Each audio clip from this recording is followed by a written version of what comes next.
Bonjour et bienvenue à une nouvelle capsule éthérique de Montréal Hanté. Je suis votre hôte Dr Mab et aujourd'hui nous vous parlons des bars santé de Montréal.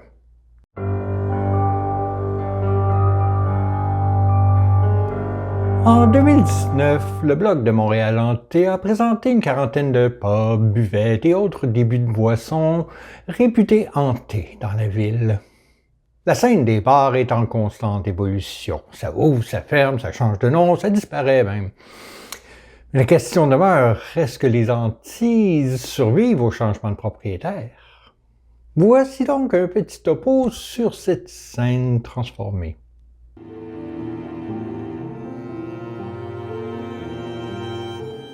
Parmi les établissements qui ont fermé leurs portes, on retrouve Charlie's American Bar, le Club Le 5, le Pionnier, le Pub John Doe et la Maison Pierre du Calvet. Comme on l'a fait remarquer il y a quelques semaines, le Pionnier a fait place à des condos. La Maison du Calvet est maintenant vide. Et Charlie's est devenu l'Afro Lounge 042. Le Club Le 5 est maintenant le steakhouse japonais Yoko Luna. Et le Pub John Doe est une succursale de Tsukuyumi Ramen.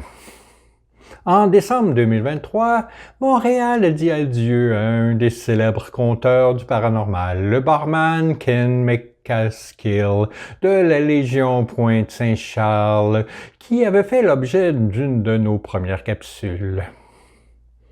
Montréal Hanté, pendant ce temps, a exploré plus en profondeur certains lieux sur sa liste, comme la place du Viger, l'Hôtel Place d'Armes, l'Auberge Saint-Gabriel et Hurley's.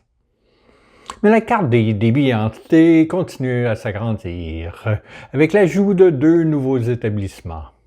Il y a Gibby's, dans la cour duquel rôde un mystérieux fantôme, comme nous l'avons d'ailleurs vu lors de notre capsule sur les étapes du Ville. L'autre pub est la typique sur Crescent, anciennement le site du pub urbain Le Dragon et la Dame, puis Dayers Club MTL. L'endroit a depuis longtemps la réputation d'être hanté. En mai 2023, l'équipe d'enquête d'Entre-deux Tombes y est allée passer la nuit. Les employés ont rapporté voir des ombres passer et entendre des cris stridents provenant d'un étage vide. Il y a eu des pas fantômes, des verres qui bougent par eux-mêmes. Ils surnomment le phénomène The Kitchen Devil Lady. Un d'eux a même dit avoir été poussé par une présence invisible alors qu'il fermait l'établissement.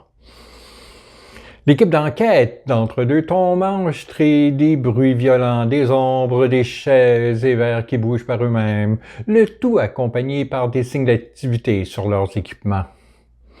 De plus, dans les semaines qui ont suivi, les employés ont décrit de nombreux problèmes, que ce soit des ascenseurs en panne ou des personnes prises dans les congélateurs.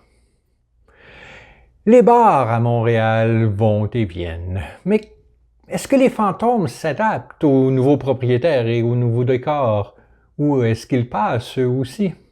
Montréal Hanté garde l'œil ouvert sur la situation. Voilà qui était notre petit topo sur les bars hantés de Montréal.